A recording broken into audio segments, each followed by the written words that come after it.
Hello guys, welcome to our YouTube channel. നമ്മളിന്ന് ചെയ്യാനായിട്ട് പോകുന്നത് ഒരു ഷോർട്ട് കുർത്തിയാണ്. ലാസ്റ്റ് വീക്ക് നമ്മൾ ആലുവ സീമാസ് വരെ ഒന്ന് പോയായിരുന്നു.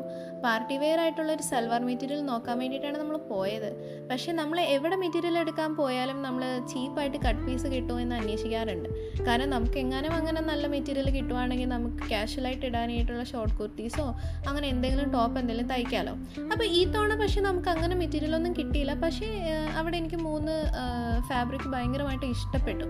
അപ്പോൾ 3 ഫാബ്രിക് ഞാൻ എടുത്തു. അപ്പോൾ അതിനകത്തൊരു ഫാബ്രിക്കാണിത്. ബാക്കിയുള്ള 2 ഫാബ്രിക് വെച്ചിട്ട് വീഡിയോസ് ഇനി വരുന്നതായിരിക്കും. അപ്പോൾ ഇതിന് 3നും കൂടി സെപ്പറേറ്റ് ആയിട്ട് ലൈനിങ് എടുക്കാമെന്ന് പറഞ്ഞിട്ടുണ്ടെങ്കിൽ ഭയങ്കര കോസ്റ്റ്ലി ആയതുകൊണ്ട് ഞാൻ ഇതിന് 3നും കൂടി പറ്റിയൊരു ലൈനിങ്ങാണ് എടുത്തത്. അപ്പോൾ ഒരു നേവി ബ്ലൂ കളർ ലൈനിങ് എടുത്തു.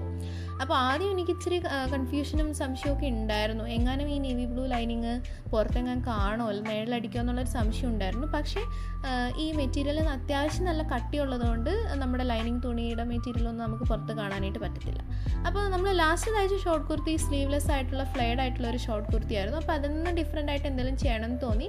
ഇതോടെ നമ്മൾ ഹാഫ് സ്ലീവ് ആയിട്ടുള്ള ഫ്ലെയർ ഒന്നും ഇല്ലാത്ത നോർമൽ ആയിട്ടുള്ള ഒരു സ്ക്വയർഡ് നെക്കിലുള്ള ഒരു ഷോർട്ട് കുർത്തി തയ്ക്കാനാണ് പ്ലാൻ ചെയ്തത്. അപ്പോൾ ഇതാണ് നമ്മുടെ ഷോർട്ട് കുർത്തി.